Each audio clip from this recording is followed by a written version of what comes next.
चलो पक्का हो गया ना। पहला क्वेश्चन है, कौन सी एक राजस्थानी हिंदी की बोली नहीं है? मेवाती राजस्थानी हिंदी है। राजस्थानी हिंदी चार है, मेवाती, मालवी, मारवाड़ी और जयपुरी। बुंदेली नहीं है, क्योंकि बुंदेली पश्चिमी हिंदी की है। बुंदेली किसकी है? पश्चिमी हिंदी की बोली। किस साहित्यकार को फिजी का प्रेमचंद कहा जाता है? ठीक है, फिजी का प्रेमचंद कहा जाता है जोगिंदर सिंह कंबल। जोगिंदर सिंह कंबल को। ठीक है, इन्होंने कई ऐसे उपन्यासों की रचना करी है हिंदी भाषा में, क्योंकि फिजी में अधिकतर हिंदी भाषी लोग रहते हैं। ठीक है, तो हिंदी भाषा में उन्होंने फिजी में कई आपके उपन्यासों की रचना करी है, इसी के कारण इन्हें फिजी का क्या बोलते हैं? प्रेम चंद कहा जाता है। अगला क्वेश्चन है, संयुक्त स्वर ओ किन दो स्वरों से मिलकर बना है? संयुक्त स्वर ओ किन दो स्वरों से मिलकर बना है? देखो, जो हमारे स्वर हैं उनकी तीन कैटेगरियां हैं। एक तो क्या है? ह्रस्व या लघु स्वर। समझ गया ना? जैसे आपका अ है, ह्रस्व हो गया, ई है ह्रस्व हो गया, ऊ है ह्रस्व हो गया और री है ह्रस्व हो गया। ठीक है, इसके बाद क्या आते हैं? दीर्घ स्वर। अ का क्या हो जाता है? आ। ई का क्या हो जाता है? ऊ का क्या हो जाता है? बड़ा ओ। उसके बाद आते हैं संयुक्त। मूल स्वर तो आपके ये सात ही हैं बस। मूल स्वर कितने हैं? सात हैं। चार स्वर ऐसे हैं जो इन्हीं सात स्वरों से, किन्हीं दो स्वरों से मिलकर के बने हैं। तो अब आप संयुक्त स्वर का मतलब ऐसा जो किसी से मिलकर बने हो, या तो क्या होगा? ए, ऐ, ओ और औ। ये चार स्वर ऐसे हैं जो किसी न किसी स्वर से मिलकर के बने, यानी कि दो स्वरों से मिलकर के बने। तो आपसे पूछा है ओ, ओ बनता है अ और ऊ से। अगर अ प्लस ऊ करोगे, इसे साथ में उच्चारित करोगे अ और ऊ को, तो ये कौन सी? ओ। कौन सी? ओ ध्वनि सुनाई देगी। ठीक है, तो इसका सही आंसर सी है। कौन सी वर्तनी अशुद्ध है? अशुद्ध कौन सी है? यथेष्ट, अनिष्ट, गरिष्ठ, घनिष्ठ।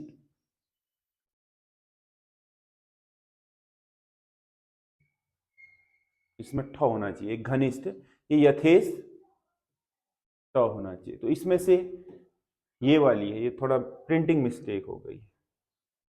कौन सा सही होगा? ए सही है। ये प्रिंटिंग में घनिष्ठ होना चाहिए था, घनिष्ठ नहीं।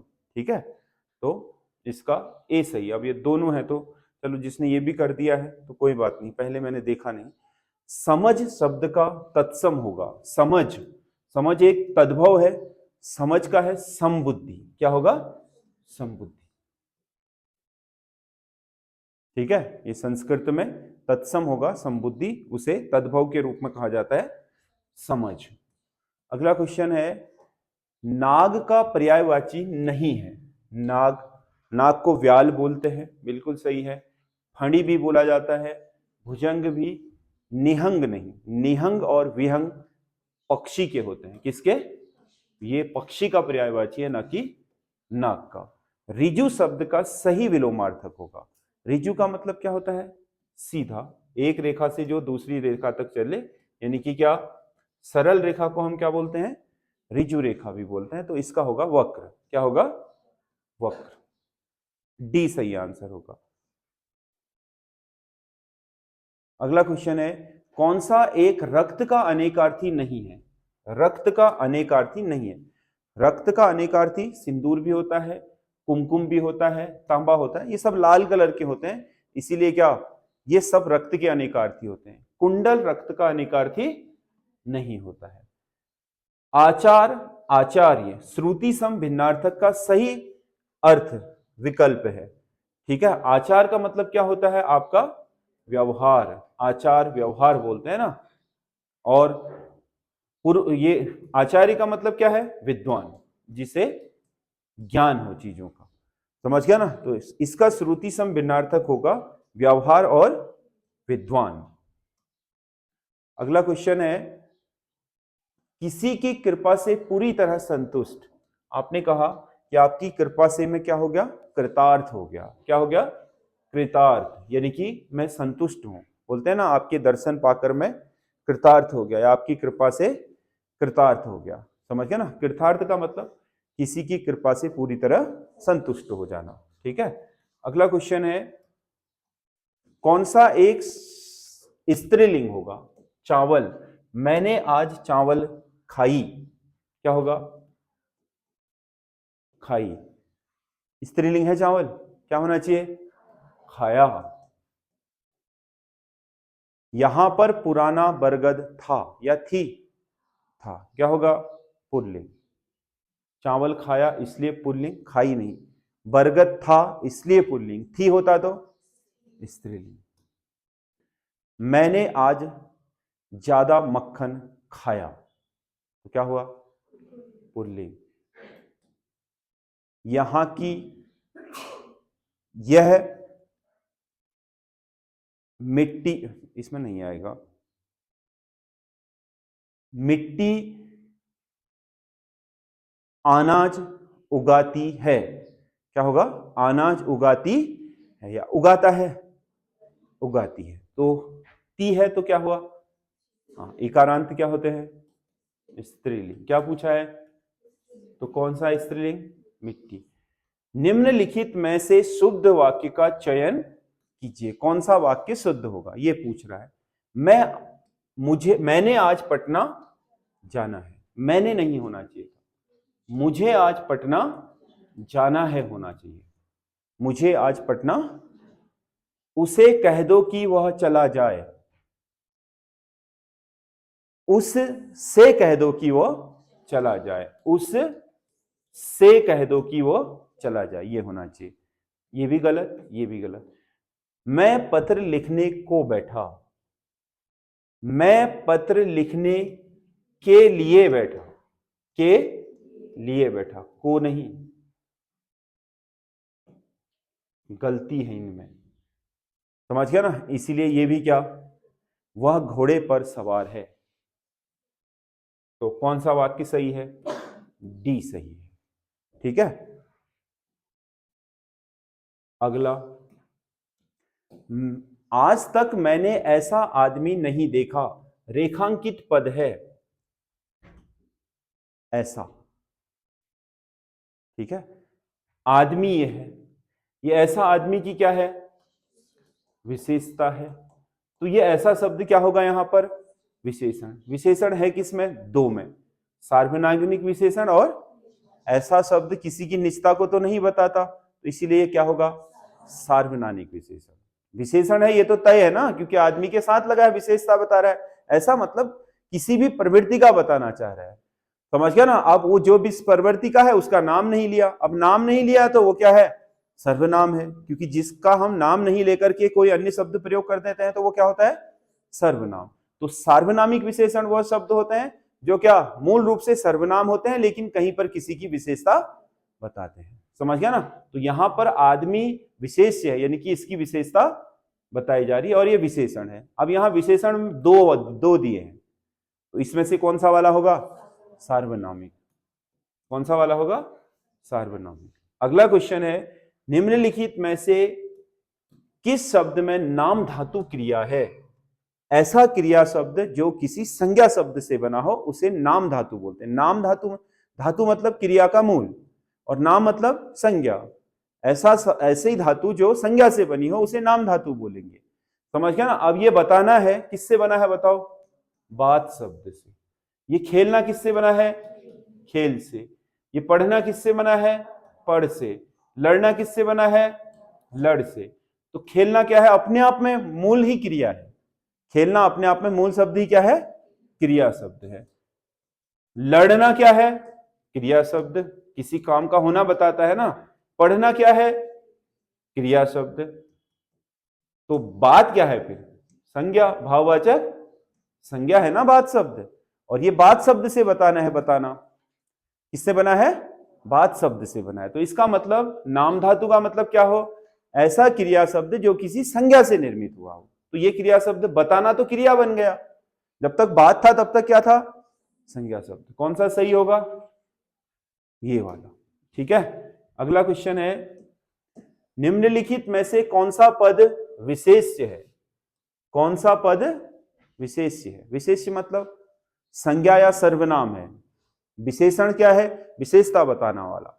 और विशेष्य जिसकी विशेषता बताई जाती है। विशेषता हमेशा किसकी बताई जाती है, संज्ञा या सर्वनाम की, है ना।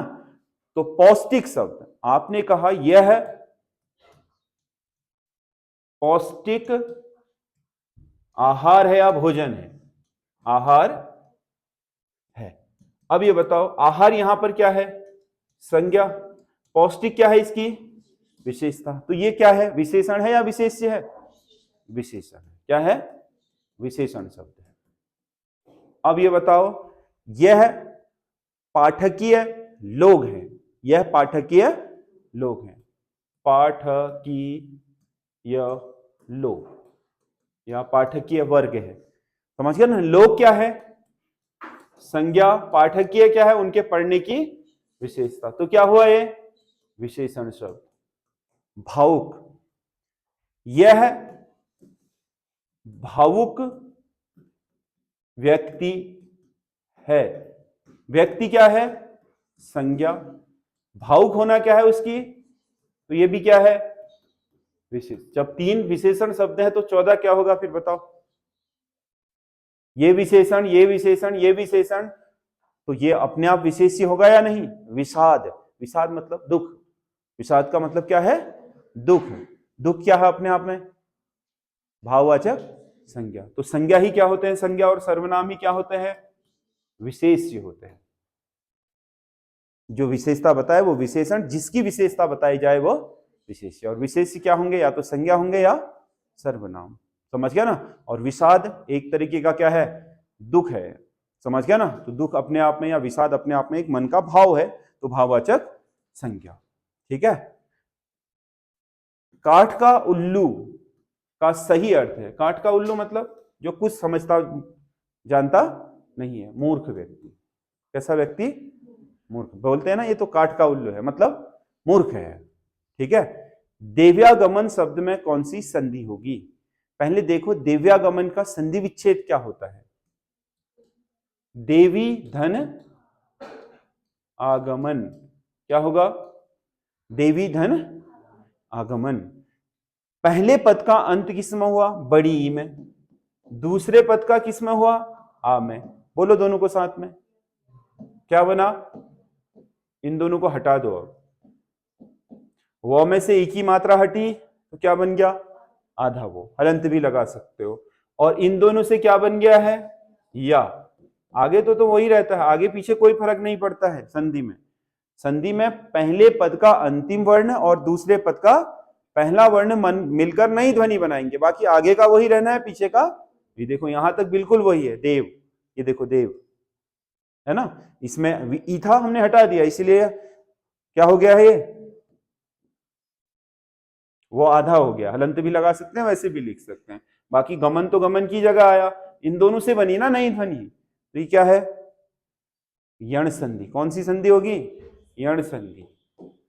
पहले पद का अंत ई या ओ में हो, दूसरे पद का आरंभ किसी अन्य स्वर में हो, तो वहां हाँ ई का क्या बनता है, य। उ का क्या बनता है, व। री का क्या बनता है, र। समझ गया ना। तो ऐसे में आपका कौन सी संधि होती है, यण संधि। तो इसका सही आंसर यण होगा। अगला क्वेश्चन है, इक प्रत्यय लगने से बने शब्दों में कौन सा सही नहीं है। इक, दैविक, देव से क्या बना है, दैविक, तो ठीक ही लगा इसमें। सामाजिक, समाज से क्या बना है, सामाजिक। भौमिक, भौम से क्या बना है, भूमि से क्या बना है, भौमिक, इसमें भी सही लगा है। पक्षिक, समझ गया ना, इसमें लगा तो सही है एक, लेकिन ये शब्द गलत हो गया। क्या होना चाहिए था, पक्ष का पाक्षिक होता है, पक्षिक नहीं। समझ गया ना। इसीलिए ये सही लगने के बाद भी शब्द की वर्तनी क्या हो गई है, गलत हो गई है। ठीक है, क्योंकि कई बार प्रत्यय लगाने से आगे जैसे गुरु शब्द में अगर क्या लगाओगे, इमा, क्या लगाओगे, इमा, तो ये गुरिमा नहीं बनेगा, क्या बनेगा, गरिमा बनेगा। क्या बनेगा, समझ रहे हो इस बात को? तो कई बार ऐसा होता है कि जब हम पीछे प्रत्यय लगाते हैं तो पीछे का ही हिस्सा नहीं बदलता, आगे की भी क्या वर्तनी बदल जाती है। समझ गया ना? ऐसे शब्दों का विशेष तौर पर ध्यान रखना है। ये ऐसा ही शब्द है, पक्ष से पक्षिक नहीं होगा बल्कि पाक्षिक हो जाएगा। समझ गया ना? जैसे अध्यात्म के आगे क्या, इक लगाने से आध्यात्मिक, आध्यात्मिक नहीं बनता, आध्यात्मिक बनता है, वैसे ही। ठीक है, अगला कौन सा शब्द यौगिक है? पाकशाला, दीवार, मौसम, दशानन। यौगिक शब्द मतलब जो दो शब्दों से मिलकर के बना है, पाक और शाला। तो यही सही है क्योंकि इसका कोई तीसरा अर्थ भी नहीं है। ये तो आपके रूढ़ शब्द हैं दोनों। दशानन यौगिक शब्द तो है लेकिन अर्थ में रूढ़ है, इसका अर्थ रावण होता है ना कि 10 सिर वाला। तो ये क्या है, योग रूढ़ शब्द है ना कि यौगिक। तो यौगिक कौन होगा, पाकशाला। ठीक है, और अगला है देवासुर शब्द में कौन सा समास होगा? देवासुर शब्द में कौन सा, देवासुर बना है देव और असुर। जहां किसी समास शब्द को तोड़ने पर बीच में या और अथवा जैसे शब्द निकल के आते हैं वहां क्या होता है, द्वंद्व। ये इसलिए है क्योंकि देव और असुर दोनों ही तरफ संज्ञा है, कोई भी पद प्रधान नहीं है। और जब किसी समास शब्द के दोनों पद क्या होते हैं, बराबर होते हैं, प्रथम पद भी और द्वितीय पद भी, तो वहां पर क्या होता है, द्वंद्व समास होता है। न तो आगे का ज्यादा भार लिए है, मतलब आगे का मुख्य नहीं है और पीछे का भी मुख्य नहीं, ना आगे का गौण है ना पीछे का गौण है, यानी कि दोनों क्या है, बराबर। बराबर होंगे तो द्वंद्व होगा ना, समझ गया ना? जैसे माता पिता, भाई बहन, तो इसमें दोनों ही संज्ञा संज्ञा शब्द हैं। समझ गया ना? अगर पहला पद क्या होता है, गौण होता है, दूसरा प्रमुख होता है, तो बीच में क्या निकल आता है, कोई कारक चिन्ह निकल आता है, तो वो तत्पुरुष समास हो जाता है। यहाँ देवासुर में क्या कारक चिन्ह नहीं निकलेगा। ठीक है, देव या असुर, देव अथवा असुर, देव और असुर, ये निकलेगा। ठीक है, तो इसका मतलब क्या हुआ, द्वंद्व समास हुआ। ठीक है।